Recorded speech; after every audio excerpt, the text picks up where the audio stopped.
नादर जमान ने जो ही मुड़कर देखा, उसका बदन यक लख्त पत्थर का हो गया। फेरोजा की बजाय उसके सामने उधेड़ उम्र का एक कवि हैकल बदशक्ल शख्स सर से पांव तक स्याह चुगा पहने खड़ा था।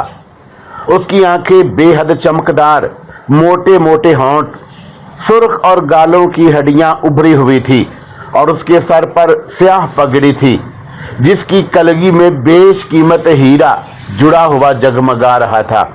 दाएं पहलू में तलवार लटक रही थी जिसका दस्ता जुड़ाव था। अस्सलामु अलैकुम दोस्तों, पेश खिदमत है आज की हॉरर स्टोरी आखिरी तस्वीर एपिसोड नंबर 7। अक्सर सिक्के सुल्तान महमूद गजनवी के दौरे हुकूमत के थे।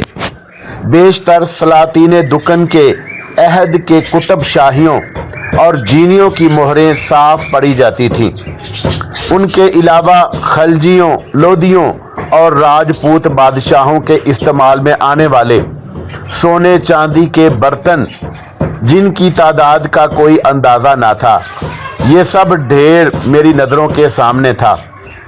जूं जूं मैं आगे बढ़ता गया, इसरार की नई से नई दुनियाएं सामने आती गईं। एक गोशे में इंसानी और हैवानी हड्डियों का अजीम अंबार लगा था। करीब ही कोयले और जानवरों की सड़ी सूखी लेद के ढेर दिखाई दे रहे थे।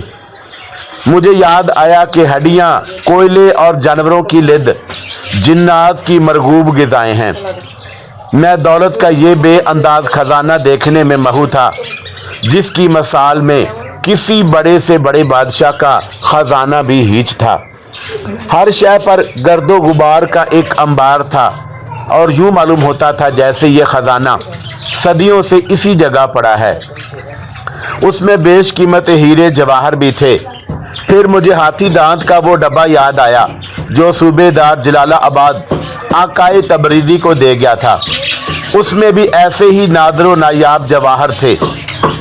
जी में आया कि जितने उठा सकूं उठाकर अपने थैले में डाल लूं, मगर उसी लम्हे फेरोजा का ख्याल आ गया और मैं उस ढेर पर नफरत की निगाह डालकर आगे बढ़ गया। अब दिल की धड़कन तेज हो रही थी और मैं आसपास नदीदा अजसाम की नकलो हरकत महसूस कर रहा था। एक मर्तबा ऐसा भी हुआ, किसी ने मुझे पुश्त की तरफ से धक्का दिया। अगर मैं संभल ना जाता तो ऊंधे मुंह जमीन पर गिरता और लाजमन एक आध दांत टूट जाता। मैंने ऊंची आवाज से इसमें ज़ात का विर्द शुरू कर दिया और उसी वक्त ये पुरइसरार नकलो हरकत रुक गई। कुछ फासले पर एक पुरानी इमारत के आसार दिखाई दिए और मैं उसे देखकर नक्शे हैरत बन गया।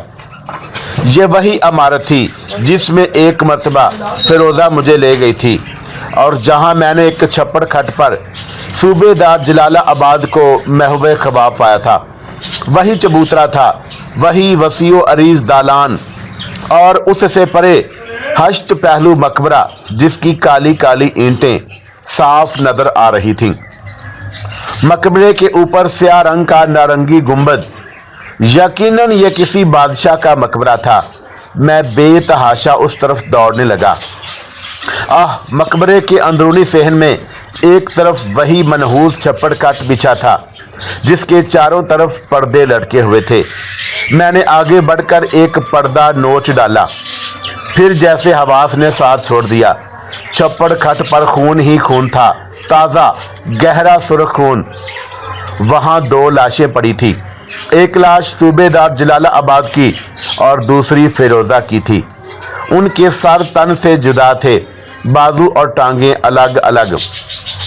वो मकबरा तेजी से घूमता हुआ महसूस हुआ, फिर मुझे कुछ होश ना रहा। नादर जमान की आंख खुली तो उसने अपने आप को शेख साले की झोंपड़ी में पड़े पाया। वो देर तक शेख का चेहरा तकता रहा, फिर बेइख्तियार रोने लगा। शेख ने उसे सब्र की तलकीन की और बताया कि उस शरीर जिन ने, जिसका नाम तहवील था, अपने साथ फिरोजा को भी मार डाला। वो अपनी शिकस्त बर्दाश्त नहीं कर पाया। नादर जमान की नज़रों में अब दुनिया अंधेर थी। कुछ अरसे तक वो शेख साले की सोबत में रहा और उससे कस्बे इल्म हासिल करता रहा। जब शेख का विसाल हो गया तो वो आगरे वापस आ गया। आकाए तबरेज़ी की हवेली वीरान पड़ी थी। बाबा अफजल बेग जिंदगी की आखिरी घड़ियां गिन रहा था। नादर ज़मान के आते ही उसकी रूह कफ से अंसरी से परवाज कर गई। लोगों को नादर ज़मान की आमद का पता चला तो जोक दर जोक आए, लेकिन उस पर दीवानगी तारी थी। उसने किसी से बात ना की, बल्कि बहुत सौ को पहचानने से भी इनकार कर दिया। दिन भर अपने तस्वीर खाने में बंद रहता। उन्हीं दिनों उसने जिंदगी की आखिरी तस्वीर बनाई। एक शाम मेरे जद्दे अमजद तुर्कताज खान शहनशाह के हुक्म से आकाए तबरेज़ी की हवेली में गए तो उन्होंने देखा कि नादर ज़मान बड़ी मुहैयत से तस्वीर कशी में मसरूफ़ है। तस्वीर मुकम्मल करके उसने इत्मीनान का सांस लिया। फिर पहली बार तुर्कताज खान को अपनी ज़िंदगी की अलमनाक और नहायत हैरत अंगेज़ कहानी सुनाई। तुर्कताज खान ने ख्याल किया कि मुसव्वर का दिमाग जवाब दे गया है, लेकिन जब नादर ज़मान ने उन्हें अपना लिखा हुआ रोज़नामचा दिखाया और उन्होंने उसे शुरू से लेकर आखिर तक पढ़ा तो उन्हें यकीन आ गया।